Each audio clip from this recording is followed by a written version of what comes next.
from Hello Heart of Atlanta. Doctor, thank you so much for spending time with us this morning. And can you lay it out for us? What are the real dangers when it comes to this smoke? Yeah, Reynolds, when you think about smoke, often it's not the smoke that you can see, it's the smoke that you can't see. The smoke that you can't see has those fine particulate matters, 2.5 microns in width. That's so small that it's about 30 times smaller than the width of a single hair strand. Why am I talking about those? Because they are in abundance during these types of smoke situations, and they enter your body, into your bloodstream, and can cause massive inflammation in your body. Dr. Morgan, the smoke it would be one thing if it is just one day or a matter of hours of exposure, but when you have a prolonged period of being exposed to it, you're breathing it in day after day, does that compound the problem?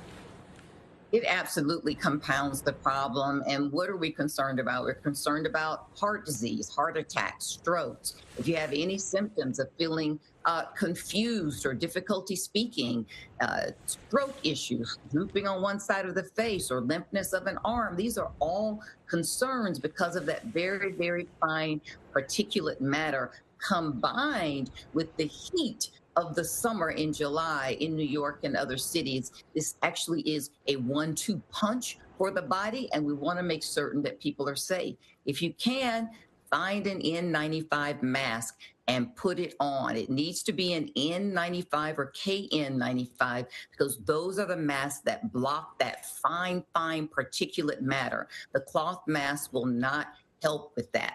That's how you can reduce the inflammation in your body and decrease your risk of heart disease and stroke, even blood clots. Dr. Morgan, I know you've spent time in New York City. It is a pedestrian town. People like to get out. They like to walk around. Spoke with some people the other day who are training for a marathon. Is this one of those times where you just want to pump the brakes on any of your outdoor activities? Maybe you hold off for a week or so in terms of say, that jog, preparing for the half marathon, the full marathon, that kind of thing. Do you limit those activities? Yeah.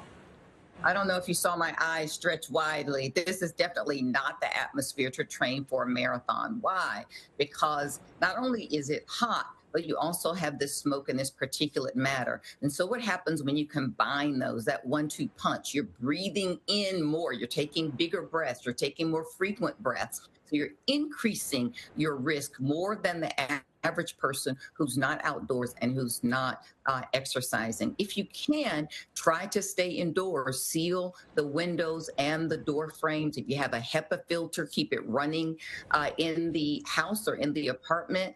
If you can circulate air within the apartment, that's going to be the best thing that you can do. I know obviously people can't escape outdoors. There are people who are working outdoors. So take precautions, make certain you are covering your nose and mouth with a KN95 or N95 mask to decrease the risk of downstream effects of chronic inflammation in your body, impacting your blood vessels, your heart, your brain, and increased risk of blood clots.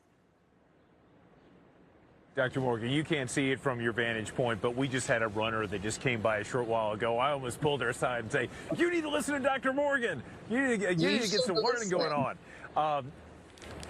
Absolutely. Is it kind of a silly question, but is there anything that we should change about our diet when we're dealing with this? Should we hydrate a bit more?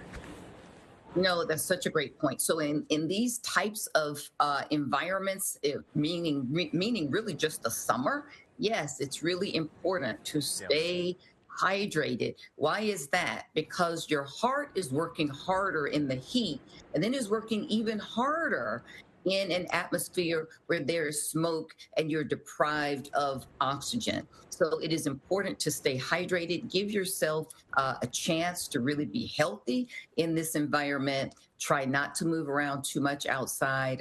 If you can, try to be indoors. I know it's hard during these nice summer days, but you really do want to protect your lungs and protect your heart for the long term. So try to think long term and not short term. And if you're unsure, check the AQI, the air quality index. That really will give you an indicator of that fine particulate matter that's in the atmosphere. We'd like it to be less than 50. If it starts to get get higher than 50, we start to get into more of the warning zones, certainly if it's over 150 for people with risk factors.